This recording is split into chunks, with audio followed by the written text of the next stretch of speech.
So very good evening to all of you. मैं रवि और आज की इस क्लास में आप सभी का बहुत बहुत स्वागत करता हूं और उम्मीद करता हूं कि आप भी सब बहुत अच्छे होंगे। और मुझे पूरी उम्मीद है कि आप लोग अपनी बोर्ड की तैयारी में पूरी तरह से लगे हुए हैं, लेकिन हम लोगों को CUET को भी नहीं भूलना है। तो हम क्यों ना ऐसी तैयारी करें जो बोर्ड प्लस CUET दोनों को ही फायदा हो, है ना। तो इसी के लिए हम लोगों ने एक सीरीज स्टार्ट किया था और सीरीज स्टार्ट करने से पहले आपको एक बात बोलना चाहूँगा और शायद वो आप लोगों के लिए एक मोटिवेशन भी हो सकता है कि होके मायूस नहीं उस शाम से ढलता रहिए। मैं जानता हूँ कि इस टाइम पर आप लोगों के सामने काफ़ी चीज़ें सामने आ रही होंगी कि सर प्रेशर बहुत है, पढ़ाई कैसे करें, उधर बोर्ड भी आ रहा है, CUET भी देना है।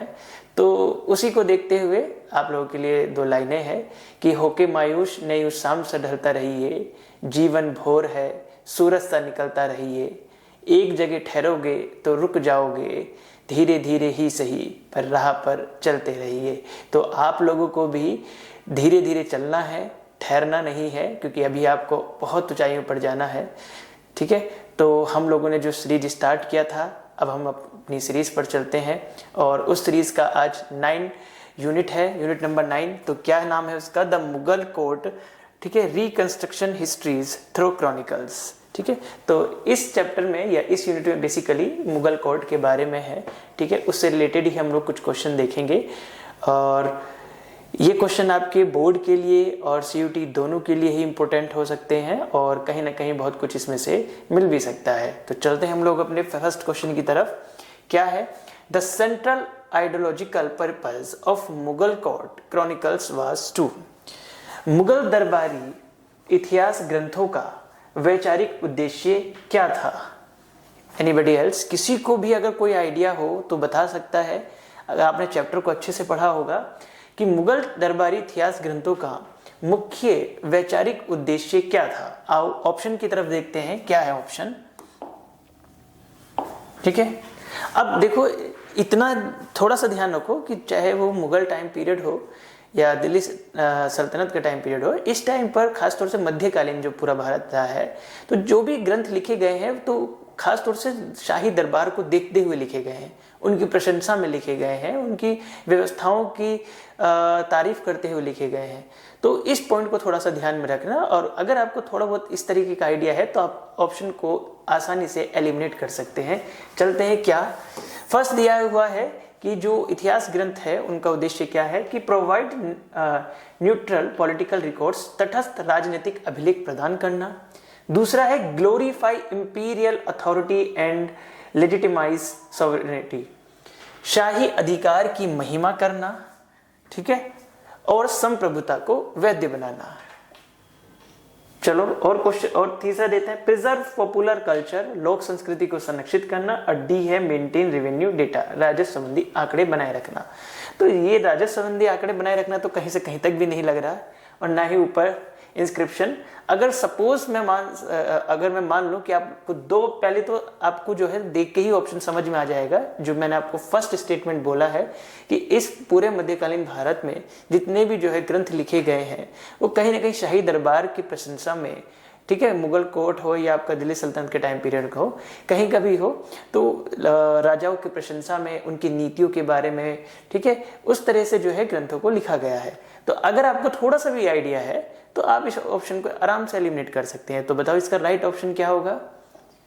दो ऑप्शन, ठीक है, मैं आपको दो ऑप्शन एलिमिनेट कर देता हूँ, ना तो ए है और ना डी है। अब बताइए। ठीक है, हाँ, बी ऑप्शन। और मैं एकदम क्लियरली बता रहा हूं कि इसका जो है शाही अधिकार की महिमा करना, उनकी प्रशंसा करना। ठीक है, नेक्स्ट क्वेश्चन क्या है? नेक्स्ट रीजनिंग और असर्शन का क्वेश्चन है। फर्स्ट है आपका असर्शन दिया हुआ है, Mughal court histories were selective in their narration. Mughal दरबारी इतिहास अपने वर्णन में चयनात्मक थे। बिल्कुल, अगर हम मुगल दरबारी हिस्ट्रीज की बात करते हैं तो उसका जो वर्णन है या एक तरीके से जो नरेशन है वो अपना में सिलेक्टिव है। ठीक है, रीजन क्या दिया हुआ है, क्यों है सिलेक्टिव? अब मेन रीजन ये है सिलेक्टिव क्यों है। Chronicles dependent on imperial patronage for survival. इतिहास लेखक जो भी जो है मुगल कोर्ट का जो इतिहास लिखने वाले थे, इतिहास लेखक, अपने जीवन यापन के लिए शाही संरक्षण पर निर्भर थे। बिल्कुल, अभी मैं आपको बता रहा हूँ कि जो भी जो है आपके लेखक होते थे उस टाइम पर, वो राजा की प्रशंसा में लिखते थे, उन्हीं के दरबार में रहते थे, बेसिकली उन्हीं पर ही डिपेंडेंट होते थे, उन्हीं पर ही निर्भर होते थे। इसीलिए जो है मुगल कोर्ट का जो इतिहास है वो अपने आप में चयनात्मक माना जाता है। क्लियर? तो ये पूरा जो देखो, ये जो क्वेश्चन है और पहला क्वेश्चन, अगर आप दोनों का देखोगे तो थीम एक ही है, ठीक है, बस क्वेश्चन को फ्रेम करने का तरीका अलग है। तो आपको अगर हल्का सा आइडिया है तो आप क्वेश्चन को करके लेके चले जाएंगे। तो दोनों ही स्टेटमेंट क्या है अपने आप में सही है, और ये दो है आपका इसको पूरी तरह से सेटिस्फाई भी करता है। तो राइट ऑप्शन हो जाएगा ऑप्शन नंबर ए। थर्ड क्वेश्चन क्या है, identify the correct statement. First है आपका अकबरनामा, ठीक है, Akbarnama reconstructed both political and administrative history. Yes, इससे प्रीवियस वीडियो में भी मैंने जब आईने अकबरी वाला क्वेश्चन आया था तो मैंने वहां पे अकबरनामा भी समझाया था कि जिसमें जो है अकबर के काल की या अकबर के टाइम पीरियड की हमें प्रशासनिक व्यवस्थाओं का वर्णन देखने के लिए मिलता है। तो फर्स्ट स्टेटमेंट क्या है अपने आप में करेक्ट है।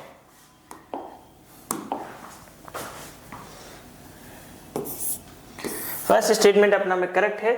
दूसरा है पाशाहनामा फोकसेस ऑन रूरल इकोनॉमी। पाशाहनामा ग्रामीण अर्थव्यवस्था पर केंद्रित है? नहीं। अगर आपने पाशाहनामा के बारे में वहां पर लिखा हुआ है तो वो ग्रामीण अर्थव्यवस्था पर केंद्रित नहीं है, ठीक है। चलो, वैसे फर्स्ट हमारा सही था, तो फर्स्ट हमारा किस किस में दिया हुआ है, एक इसमें है, एक इसमें है, इसमें भी है, तो ये ऑप्शन पर इनकरेक्ट है। सेकंड इनकरेक्ट है, तो सेकंड ये भी गया, ये भी गया। अब बचते हैं कि दो ऑप्शन एक ही ऑप्शन बच रहा है ना, आई थिंक बी। चलो नेक्स्ट देख लेते हैं क्या है। Chronicles projected the emperor as divinely sanctioned ruler. दरबारी इतिहास ग्रंथों में सम्राट को दैवीय स्वीकृति प्राप्त शासक के रूप में प्रस्तुत किया गया है। बिल्कुल, जो भी दरबारी इतिहास लेखक थे उन्होंने दरबारी इतिहास ग्रंथों में शासक को एक दैवीय शक्ति के रूप में प्रेजेंट किया है, इसलिए तभी तो ज्यादातर वो सब उनकी प्रशंसा, तारीफ और उन्हीं के ऊपर जो है बातों को लिखते थे कि उनकी नीतियां कैसी थी, उनका अपने जनता को लेकर व्यवहार कैसा था, जो भी चीजें हैं उनके बारे में जो है वो लोग लिखते थे। तो एक दैवी शक्ति के रूप में उन्होंने उसको प्रेजेंट किया है। तो राइट ऑप्शन क्या हो जाएगा, फर्स्ट एंड थर्ड इसका सही है। तो राइट ऑप्शन क्या होगा, जल्दी बोलिए, ठीक है, इसका राइट ऑप्शन हो जाएगा option number B. Next question है, नेक्स्ट क्वेश्चन देखो। नेक्स्ट क्वेश्चन दिया हुआ है, द टर्म जिल्ले-इ-लाही projected the Mughal emperor as. जिल्ले-इ-लाही शब्द मुगल सम्राट को किस रूप में प्रस्तुत करता है? जिल्ले-इ-लाही, अब बहुत लोग ऐसे होंगे जिन्होंने जो है एक वो सीरियल आता था जोधा अकबर, तो आई थिंक मुझे लगता है बहुत लोगों ने तो देखा ही होगा, है ना। अगर देखा है तो उसमें कहीं ना कहीं जिल्ले-इ-लाही जो है टर्म का यूज किया गया है। तो कोई बता सकता है कि किसके लिए यूज किया जाता था? ठीक है, किसके लिए यूज किया जाता था? और एक क्वेश्चन में मैंने आपको बताया है कि जो शासक होता था उसको जो है दैवीय शक्ति माना जाता था। तो दैवीय शक्ति के हिसाब से देखो क्या आंसर होगा, shadow of God on earth, पृथ्वी पर ईश्वर की परछाई। तो ईश्वर की परछाई के रूप में जो है जिल्ले-इ-लाही को या जो जिल्ले-इ-लाही वर्ड है वो ईश्वर की परछाई को रिप्रेजेंट करता है, ठीक है। नेक्स्ट क्वेश्चन देखिए,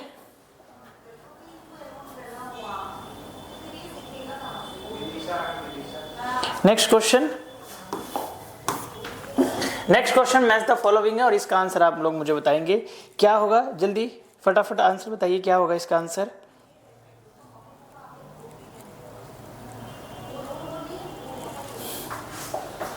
पहला अकबरनामा, हम लोग ये भी देख चुके हैं। अकबरनामा अकबर का शासनकाल, ठीक है, अकबर का शासनकाल, ठीक है। पातशाहनामा शाहजहां का शासनकाल और बाबरनामा आत्मकथा है। तो इसके हिसाब से राइट ऑप्शन हो जाएगा option number A. Next question है आपका, which Mughal ruler institutionalized large scale translation of Sanskrit work into Persian.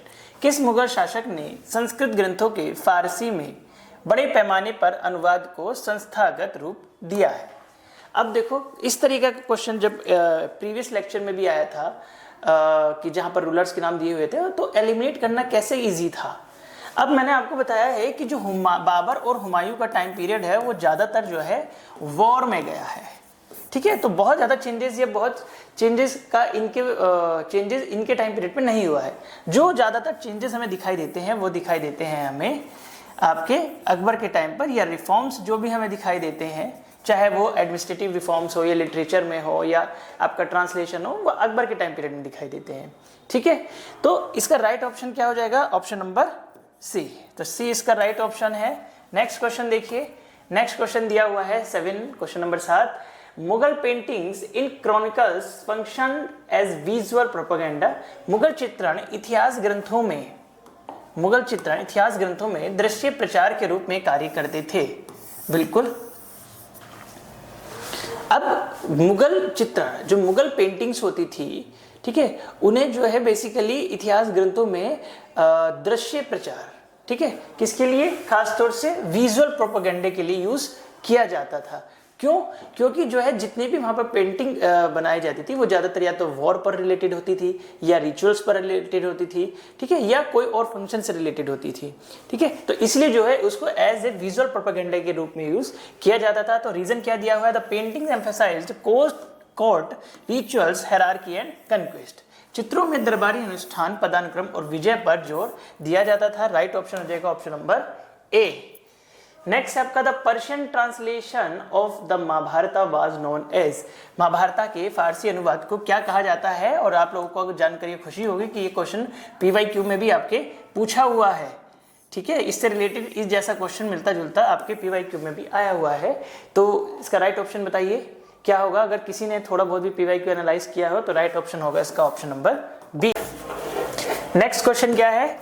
Next है आपका Which of the following best explain why Mughal chronicles are considered narrative sources? निम्नलिखित में से कौन सा कारण सबसे अच्छी तरह बताता है कि मुगल इतिहास ग्रंथों को मानव स्रोत क्यों माना जाता है? किसी को आइडिया है? आओ हम लोग देखते हैं इसके ऑप्शन। पहला, क्वेश्चन को दोबारा पढ़ लो अगर समझ में नहीं आया है तो, कि निम्नलिखित में से कौन सा कारण सबसे अच्छी तरह यह बताता है कि मुगल इतिहास ग्रंथों को मानव स्रोत क्यों माना जाता है? मतलब इसका ज्यादा फोकस किस पर है? नॉर्मेटिव सोर्स पर, ठीक है, नॉर्मेटिव सोर्स पर। क्या है? अब सबसे पहला दिया हुआ है दे डॉक्यूमेंटेड फोक कस्टम्स, उन्होंने लोक रीतियों को दर्ज किया। कैसा है? ये आपकी बुक से ही पूछा गया है। अगर आपने चैप्टर को अच्छे से पढ़ा होगा तो वहां पर क्लियरली मेंशन्ड है, तो ये इसका आंसर नहीं है। नेक्स्ट क्या है? They established ideal model of kingship, उन्होंने राजत्व के आदर्श का मॉडल स्थापित किया। ये बिल्कुल एकदम क्लियरली मेंशन्ड है आपकी बुक में कि जो मुगल इतिहास ग्रंथ है उन्होंने राजत्व के आदर्श का मॉडल प्रस्तुत किया। जैसे कि आपका अकबर के काल का जो शासन है वो क्या है? एक आदर्श मॉडल के रूप में हम उसको देख सकते हैं, ठीक है। इसी वजह से जो है मुगल इतिहास ग्रंथों को मानक स्रोत के रूप में माना जाता है। नेक्स्ट क्या है? नेक्स्ट क्वेश्चन है क्रोनोलॉजी बेस्ड। अब क्रोनोलॉजी बेस्ड क्वेश्चन क्या है? आजकल जो NTA का पैटर्न हो गया है, तो आप पेपर को अगर देखेंगे तो उसमें 4 से 5 क्वेश्चन आपके क्रोनोलॉजी बेस्ड मिल जाएंगे। क्रोनोलॉजी बेस्ड में क्या है कि आपको एक के बाद एक घटनाक्रम को या रूलर को या आपके टेक्स्ट को क्रम में लगाना होता है, ठीक है। अभी जो क्वेश्चन दिया हुआ है वो बेसिकली टेक्स्ट पर दिया हुआ है कि इन टेक्स्ट को क्रोनोलॉजी आधार पर लगाइए। देखो क्या है? सबसे पहला है आपका बाबरनामा। अब बाबरनामा क्या है? किसी को पता है किसने लिखा है? ये बाबर की आत्मकथा है, बाबर की आत्मकथा है, ठीक है। तुर्की भाषा में लिखा है। देखो इससे जुड़े जितने फैक्ट हैं वो देखेंगे, तुर्की भाषा में लिखा गया है, ठीक है। और ये कब लिखी गई है? आपकी अर्ली या mid 16th century, mid 16th century, लगभग 1529 के आसपास को लिखा गया। दूसरा है अकबरनामा, अबुल फजल ने लिखा है, अबुल फजल ने लिखा है, ठीक है। और अकबरनामा कब लिखा गया है? लगभग एंड ऑफ 16th सेंचुरी। तीसरा है पादशाहनामा, शाहजहां के टाइम पीरियड पे लिखा गया है, end of 17th century. Tuzuk-e Jahangiri, जो कि जहांगीर की आत्मकथा है, ये लिखा गया है आपका मिड 17th सेंचुरी, या इसको अर्ली 17th सेंचुरी भी हम लोग बोल सकते हैं। तो आप लोग के अकॉर्डिंग अब बताइए इसका क्रोनोलॉजी ऑर्डर क्या होगा। तो सबसे पहले आएगा आपका बाबरनामा जो मिड 16th सेंचुरी है, सेकंड आएगा आपका end of 16th century, third आएगा आपका अर्ली 17th सेंचुरी और फोर्थ आएगा आपका एंड ऑफ 17th सेंचुरी। तो सही ऑप्शन हो जाएगा आपका ऑप्शन नंबर ए। देखो क्वेश्चन एक है लेकिन उससे जुड़े कई सारे फैक्ट हैं, तो यहां से आपका एक क्वेश्चन ही कई सारे क्वेश्चन बनते हैं। आपको यहां से मैचिंग का क्वेश्चन पूछ सकता है, बाबरनामा पे स्टेटमेंट बेस्ड क्वेश्चन बन सकता है, वन लाइनर क्वेश्चन बन सकता है, रीजनिंग असर्शन का क्वेश्चन बन सकता है। तो बेसिकली थीम एक है बट क्वेश्चन बनाने का तरीका कई सारा हो सकता है। ठीक है, तो हम लोग इन चीजों को ध्यान में रखेंगे। नेक्स्ट क्वेश्चन है आपका, the most detailed administrative record of Akbar's empire is obtained from. Akbar के साम्राज्य के बारे में सबसे विस्तृत प्रशासनिक विवरण किस ग्रंथ से प्राप्त होता है। अब इस क्वेश्चन का आंसर मैं नहीं बताऊंगा, आप लोग बताएंगे, क्योंकि इससे प्रीवियस लेक्चर में मैंने आपको बहुत अच्छे से बताया है अकबरनामा के बारे में, और खास तौर से आईने अकबरी पर जब क्वेश्चन आया था तो आईने अकबरी क्या है, बेसिकली अकबरनामा की 3 जिल्दों में से जो थर्ड जिल्द है या थर्ड पार्ट है उसी को हम लोग आईने अकबरी के नाम से जानते हैं। और आईने अकबरी में ही जो है अकबर के काल की जो प्रशासनिक व्यवस्था है उसे बहुत ही विस्तृत तरह से दर्शाया गया है। तो इसका राइट ऑप्शन क्या हो जाएगा, option number B. Next question क्या है, नेक्स्ट आपका स्टेटमेंट बेस्ड लिखा है, आइडेंटिफाई द इनकरेक्ट स्टेटमेंट। देखो अब इस तरह के जो टर्म्स दिए होते हैं ना, कई बार बच्चे पेपर में गलती कर बैठते हैं। यहां खास तौर से ध्यान देना है, इनकरेक्ट पूछा है ना कि करेक्ट, बहुत मिस्टेक होती है इस जगह पर। तो इनमें से बताना है कि कौन सा स्टेटमेंट इनकरेक्ट है या सही नहीं है। आओ एक एक हम लोग देखते हैं। फर्स्ट है आपका, Mughal chronicles ignored defeats and rebellions. Mughal इतिहास ग्रंथों ने पराजयों और विद्रोहों की उपेक्षा या इग्नोर किया। बिल्कुल, अब मैंने आपको स्टार्टिंग में बताया कि जो भी मुगल लेखक होते थे या मुगल दरबार में जो भी दरबारी लेखक होते थे उन्होंने ज्यादातर क्या है अपने शासकों की प्रशंसा की है। ठीक है, उन्हीं की नीतियों का अच्छे से वर्णन किया है और उनकी विजय अभियानों को ही ज्यादातर बताया है। उनकी पराजय या उनकी जो असफलताएं हैं उसको मेंशन नहीं किया है, एक तरीके से उसकी उपेक्षा की है या इग्नोर किया है। तो ये स्टेटमेंट अपने आप में सही है। दूसरा है आपका, court histories presented the emperor as infallible. दरबारी इतिहासों ने सम्राट को त्रुटिहीन रूप में प्रस्तुत किया है। त्रुटिहीन का मतलब यह है कि राजा जो है, ठीक है, वो कभी भी कोई त्रुटि नहीं कर सकता है या कोई भी गलती नहीं कर सकता है, तो उसे एज ए दैवीय शक्ति के रूप में उसको प्रेजेंट किया गया है। तो ये ऑप्शन भी क्या है आपका, करेक्ट है। नेक्स्ट है आपका, chronicles freely criticised imperial policies. इतिहासकारों ने शाही नीतियों की स्वतंत्र रूप से आलोचना की है। अब देखो वर्ड है आलोचना, आलोचना नहीं की है बल्कि शाही नीतियों की प्रशंसा की है। ये मैं आपको 2-3 बार बता चुका हूं। ठीक है, तो आलोचना नहीं की है, ये स्टेटमेंट अपने आप में रॉन्ग है। नेक्स्ट है आपका, kingship was linked to divine will. राजत्व को दैवी इच्छा से जोड़ा गया। ठीक है, तो राजा को दैवी शक्ति के रूप में जो है माना जाता था, उसको जो है देवता मतलब सर्वोच्च राज्य का सर्वोच्च शासक है तो उसको देवता के रूप में जो है उसकी पूजा की जाती थी। पूजा इन द सेंस की सर्वोच्च शक्ति है तो उसी के रूप में उसको माना जाता था। तो ये स्टेटमेंट भी सही है। तो हमारा सही आंसर क्या हो जाएगा, बताओ, ऑप्शन नंबर सी। नेक्स्ट है आपका, रीजनिंग असर्शन का ही है, colonial translation of Mughal chronicles reshaped modern Indian historiography. Mughal इतिहास ग्रंथों के औपनिवेशिक अनुवादों ने आधुनिक भारतीय इतिहास लेखन को रूपांतरित किया। देखो ऐसे क्वेश्चन कई बार क्या होता है, बहुत सारे क्वेश्चन ऐसे होते हैं जो एक बार पढ़ने में समझ में नहीं आ सकते। ठीक है, और ये क्वेश्चन कुछ ऐसा ही है, दोबारा से पढ़ो इसको ठीक से, आपको सब समझ में आएगा। क्या है, मुगल इतिहास ग्रंथों के औपनिवेशिक अनुवाद मतलब जो टेक्स्ट मुगल टाइम पीरियड में लिखे गए हैं। औपनिवेशिक पीरियड मतलब आपने देखा होगा कि जब मुगल पीरियड का एंड होता है उसके बाद कंपनीज आती हैं, देन उसके बाद ब्रिटिश रूल आता है। तो जो टेक्स्ट मुगल काल में लिखे गए थे उनका बाद में जो औपनिवेशिक पीरियड आया, ब्रिटिश पीरियड आया, तो वहां पर उसका अनुवाद किया गया। ठीक है, तो उस अनुवाद ने आधुनिक भारतीय इतिहास लेखन को रूपांतरित किया। बिल्कुल, जो इंडियन हिस्टोरियोग्राफी है उसको चेंज कर दिया पूरी तरह से। तो ये स्टेटमेंट अपने आप में सही है। रीजन क्या दिया हुआ? क्योंकि British administrators used these texts to understand imperial. British प्रशासकों ने इन ग्रंथों को साम्राज्य शासन को समझने के लिए उपयोग किया था। क्यों रूपांतरित किया? क्योंकि ब्रिटिश जो प्रशासक थे उन्होंने अपनी समझ को बढ़ाने के लिए या अपनी समझ के लिए जो है इनका प्रयोग किया था, इन टेक्स्ट का प्रयोग किया था, इसलिए जो है उसको ट्रांसलेट किया। ठीक है, तो दोनों ही स्टेटमेंट अपना में ठीक है और ये इसको पूरी तरह से एक्सप्लेन भी करता है। ठीक है, नेक्स्ट क्वेश्चन देखो, which Mughal chronicles is regarded as an autobiography. अब इस क्वेश्चन का आंसर आप लोग बताएंगे कि क्या है, क्योंकि बहुत सिंपल क्वेश्चन है तो इसका आंसर आप अच्छे से बता सकते हैं। क्या होगा? अभी जस्ट बताया हूं मैं कि कौन सा इनमें से ऑटोबायोग्राफी है। दो बताई थी, एक बाबरनामा और एक तुजुके जहांगीरी। तो इसका राइट ऑप्शन हो जाएगा बाबरनामा। किसने लिखी है? बाबर ने स्वयं लिखी है। किस भाषा में? तुर्की भाषा में लिखी है। ठीक है, तो राइट ऑप्शन हो जाएगा option number C. Next question है आपका, the Mughal court functioned primarily as a centre of. Mughal दरबार मुख्य रूप से किसका केंद्र था?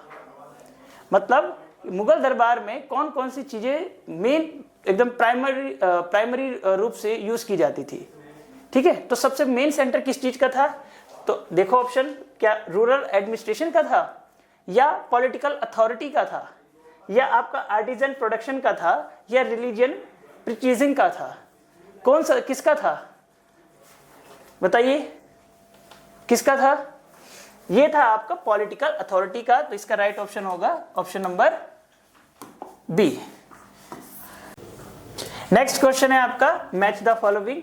और ये क्वेश्चन आपका जो पीछे क्वेश्चन कराया उसके जैसा ही है। ठीक है, तो इसका राइट ऑप्शन आप लोग बता सकते हैं, क्योंकि अकबरनामा और बाबरनामा मैं आपको ऑलरेडी बता चुका हूं। ठीक है, क्या होगा राइट ऑप्शन? बताइए। आपका अकबरनामा अबुल फजल ने लिखा है। ठीक है, तो ए मिलेगा सेकंड से, ए सेकंड से 2 में दिया हुआ है। ठीक है, लाहौरी अब्दुल हमीद लाहौरी पाशाहनामा लिखा है। ए बी आपका सेकंड से, राइट ऑप्शन हो जाएगा option number B. Next question है क्रोनोलॉजी ऑर्डर। अब देखो क्रोनोलॉजी ऑर्डर पे मैंने आपको एक क्वेश्चन ऑलरेडी पहले कराया है और ये एकदम बेसिक क्वेश्चन है, रूलर्स के ऊपर है। मुगल पीरियड के जो रूलर हुए हैं उसके उन रूलर्स को क्रोनोलॉजी ऑर्डर में लगाना था। ठीक है, तो आई थिंक मुझे लगता है कि आप सबने पढ़ा होगा कि सबसे पहले बाबर आया, फिर हुमायूं, फिर अकबर, फिर जहांगीर, फिर शाहजहां। तो बहुत सिंपल क्वेश्चन है। तो इस क्या होगा राइट ऑप्शन? ऑप्शन नंबर ए। ठीक है, हुमायूं नहीं दिया है तो उसके अकॉर्डिंग क्या हो जाएगा? बाबर, बाबर के बाद अकबर, अकबर के बाद जहांगीर, जहांगीर के बाद शाहजहां। नेक्स्ट क्वेश्चन है आपका, the visual representation in Padshahnama primarily sought to. Padshahnama में दृश्य चित्रणों का मुख्य उद्देश्य क्या था? अब पाशाहनामा किसने लिखा है? अभी पिछले 2-3 क्वेश्चन में आ चुका है। किसने लिखा है बताओ? किसने लिखा है? नहीं पता? अभी तो आया पीछे क्वेश्चन में, पाशाहनामा किसने लिखा है? अब्दुल हमीद लाहौरी, लाहौरी ने लिखा है। अभी बता चुका हूं ऑलरेडी। तो जब भी कोई क्वेश्चन आए तो उससे रिलेटेड थोड़ा सा फैक्ट भी देख लो कि जिससे तुम्हें याद हो जाए। अब्दुल हमीद लाहौरी। ठीक है, तो इसका पाशाहनामा का मेन ऑब्जेक्टिव क्या था? इसका मेन ऑब्जेक्टिव था रीइंफोर्स इंपीरियल सॉवरेनिटी, शाही सत्ता को सुदृढ़ करना। तो राइट ऑप्शन क्या हो जाएगा? Option number B. Next question है आपका, सेलेक्ट द करेक्ट स्टेटमेंट। अब इनमें से आपको बताना है क्या है। Chronicles were carefully commissioned by the emperor. इतिहास ग्रंथ सम्राट द्वारा सावधानी पूर्वक लिखवाए जाते थे। बिल्कुल इस तरीके का स्टेटमेंट पहले भी कई बार आ चुका है कि जो शासक होता था वो अपने दरबार में लेखकों को रखता था और उनसे सावधानी पूर्वक लिखवाता था। ठीक है, तो ये ऑप्शन एकदम सही है। ठीक है, नेक्स्ट स्टेटमेंट बताओ क्या होगा? नेक्स्ट स्टेटमेंट, दे रिफ्लेक्टेड पॉपुलर पीजेंट ओपिनियन। वे लोकप्रिय किसान मत को दर्शाते थे। क्या सेकंड स्टेटमेंट सही है? वे लोकप्रिय किसान मत को दर्शाते थे? नहीं है, क्यों? क्योंकि वो राजा के लिए प्रशंसा करते थे, राजा के लिए ही बात करते थे, उसकी नीतियों की प्रशंसा करते थे, किसानों के मत को नहीं दर्शाते थे। तो बी ऑप्शन इनकरेक्ट है। C, they constructed an idealized image of monarchy, उन्होंने राज सत्ता की आदर्श छवि निर्मित की। बिल्कुल, अभी जस्ट बता ही रहा हूं, राज सत्ता की आदर्श छवि निर्मित की। तो राइट ऑप्शन क्या हो जाएगा आपका? C, world first and third order, क्योंकि उनका राजनीतिक उद्देश्य स्थिरता और व्यवस्था की छवि प्रस्तुत करना था, इसलिए हमें जो है यहाँ पे सोशल कॉन्फ्लिक्ट कम दिखाई देता है। 21 है आपका, the transmission of Mughal chronicles to Europe largely occurred through, Mughal वृतांतों का यूरोप तक प्रसार मुख्यतः किसके माध्यम से हुआ? जल्दी बोलिए, किसके माध्यम से हुआ? मुगलों के बाद कौन आए? कंपनीज आई, ठीक है, तब कंपनीज आई, लेकिन उसका प्रसार यूरोप तक किसके माध्यम से हुआ? जब खासतौर से ब्रिटिश आए, जब ब्रिटिश भारत आए, ठीक है, तो जब औपनिवेशिक शासन स्टार्ट हुआ तभी जो है मुगल वृत्तांतों का प्रचार प्रसार हमें यूरोप के एरिया में देखने के लिए मिलता है। तो इसके हिसाब से राइट ऑप्शन क्या हो जाएगा आपका? Option number C, British colonial scholars.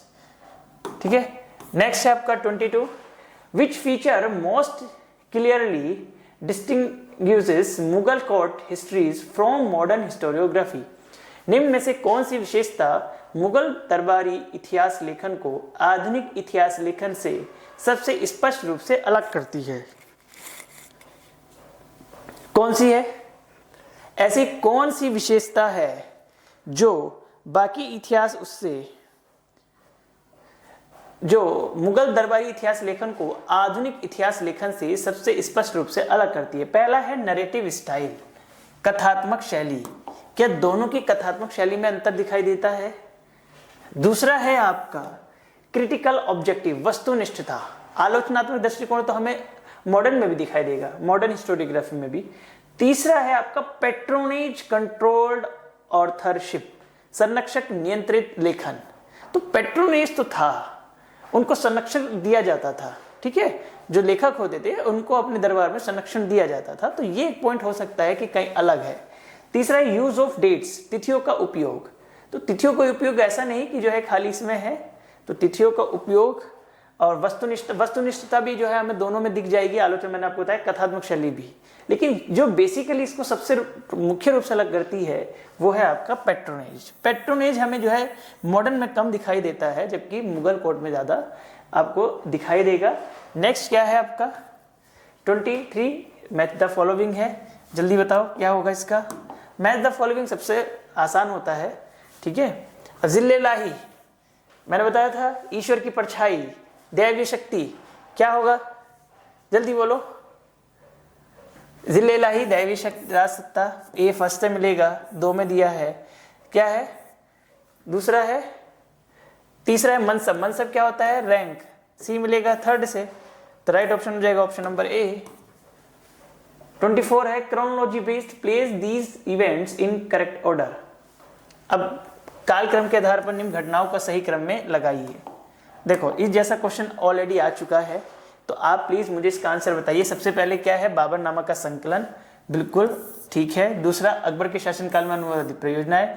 तीसरा पातशाहनामा का लेखन, और चौथा है ब्रिटिश विद्वानों ने मुगल वृत्तांतों का बतान। ठीक, सीधा सीधा एकदम ऑर्डर में लिखा हुआ है, और ये जैसा क्वेश्चन आज पीछे आ चुका है, तो राइट ऑप्शन क्या होगा? Option number A. क्या है 25 जो कि लास्ट क्वेश्चन है, the greatest limitation of Mughal court chronicles as historical source in that they. ऐतिहासिक सोर्स स्रोत के रूप में मुगल दरबारी वृत्तांतों की सबसे बड़ी सीमा यह थी कि वे क्या है? अब देखो लास्ट क्वेश्चन है, इतना तो बता ही दो, कम से कम इतना सब कुछ करा दिया है, तो लास्ट क्वेश्चन तो बता ही सकते हो। क्या है? पहला है लैक आर्टिस्ट वैल्यू, कलात्मक मूल्य से रहित है, नहीं। सबसे बड़ी सीमा ये थी, नहीं। सबसे बड़ी पूछी है, ये हो सकती है एक, बट सबसे बड़ी नहीं थी। दूसरा है over glorify the emperor and suppress distant, बादशाह का अत्यधिक महिमा मंडन करते थे, और ये मैं क्लास की स्टार्टिंग में ही बताया हूं कि जो है शासक को बहुत बढ़ा चढ़ा कर दिखाते थे, उनकी प्रशंसा, क्योंकि अगर जरा से मैं अगर उनकी कुछ बुराई कर दी तो वही सरकलम। तो शासक की या बादशाह की जो है एकदम महिमा मंडित करते थे, उनकी नीतियों के बारे में, उनके काम के बारे में। तो सबसे बड़ी सीमा यही थी कि जो है असहमति को को दबाते थे। ठीक है, राइट ऑप्शन क्या हो जाएगा? Option number B. ठीक है, तो ये थे आपके यूनिट नंबर जो 9 है आपके एनटीए के सिलेबस के अकॉर्डिंग। एनटीए के सिलेबस के अकॉर्डिंग जो यूनिट नंबर 9 है आपका, उससे रिलेटेड ये कुछ क्वेश्चन थे इंपॉर्टेंट। आज के लिए इतना ही। अगली क्लास में हम लोग अगली यूनिट नंबर 10 के साथ मिलेंगे। Thank you.